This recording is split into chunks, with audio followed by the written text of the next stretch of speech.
భారత్ పాకిస్తాన్ మధ్య జరిగిన ఆపరేషన్ సింధూర్లో తెలుగు జవాన్ మురళీ నాయక్ వీరమరణం పొందిన విషయం తెలిసిందే. అయితే వీర జవాన్ జీవిత కథ ఇప్పుడు సినిమాగా రాబోతోంది. ఈ మేరకు అధికారంగా ప్రకటించారు. Bigg Boss fame Gautham Krishna ఈ చిత్రంలో టైటిల్ పాత్రను పోషిస్తున్నారు.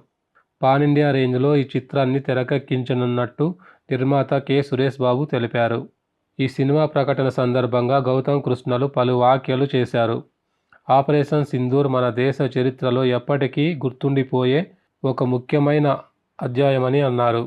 దేశ ప్రజల కోసం వీరమరణం పొందిన మురళీ నాయక్ కథను ఈ ప్రపంచానికి తెలియాలని, అందరూ తెలుసుకోవాలని ఈ చిత్రం తీయనున్నట్లు, అయితే ఈ సినిమా నిర్మించేందుకు మురళీ నాయక్ తల్లిదండ్రుల అనుమతి తీసుకున్నట్లు తెలుస్తోంది. తాజాగా జరిగిన ఈ కార్యక్రమంలో మురళీ నాయక్ తల్లిదండ్రులు ముదావత్, శ్రీరామ్ నాయక్, జ్యోతిబాయ్ పాల్గొన్నారు. శ్రీ సత్యసాయి జిల్లా పెనుకొండ నియోజకవర్గంలోని గోరింట్ల మండలం కల్లితాండాకు చెందిన మురళీ నాయక్ ఆపరేషన్ సింధూర్ సందర్భంగా నియంత్రణ రేఖ వద్ద పనిచేస్తూ వీరమరణం పొందినారు.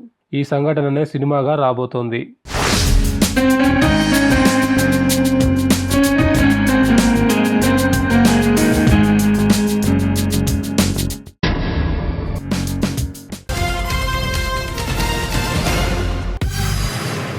Please subscribe my YouTube channel.